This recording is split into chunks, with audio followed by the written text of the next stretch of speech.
შემდგომ სასწორის ენერგეტიკულ ველში სასწორი როცა არის სატურნი თუნდაც ავიღოთ, თუნდაც შავი მთვარე, თუნდაც მეშვიდე სახლი ავიღოთ, ხო? თუნდაც ვენერა, შავი მთვარეც ერთად რო ავიღოთ, ოდნავ განსხვავებულად, მაგრამ მსგავსად შეიძლება მუშაობდეს.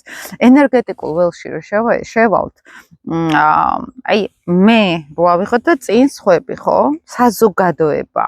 ეს არ არის მარტო პირადი დაქორწინება, ეს საზოგადოება არის, ეს არის ელიტარული საზოგადოება, ეს არის სილამაზის ველი, ხო, ვენერა მართავს აქ. ენერგეტიკულად იქ არ არიან, როგორც წესი.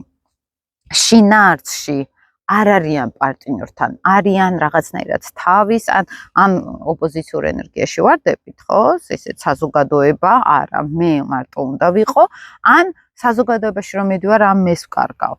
აი ენერგეტიკულ ველში შეიძლება სულ საზოგადოებაში ტრიალებდეს ლიტის სასწორი, მაგრამ იქ არ არის ენერგეტიკულად, სხვაგან არის.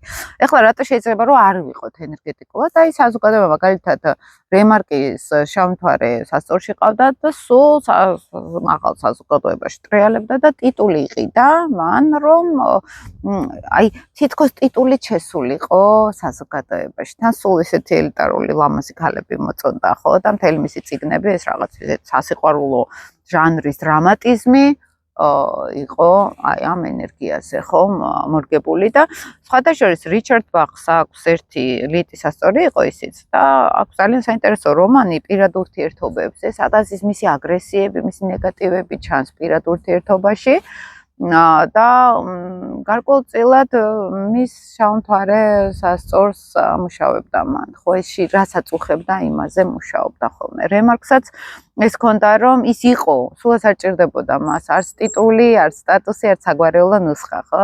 მაგრამ შინაგანად ენერგეტიკულად არ იყო საზოგადოებაში შესული და მას ჭირდებოდა რაღაცებს მოპოტინებოდა, რომ აი ფიზიკური, მატერიალური რაღაცეებით მაინც ეგრძნო, რომ ის ღირსი იყო იმ ქალების, იმ საზოგადოების შემდეგ.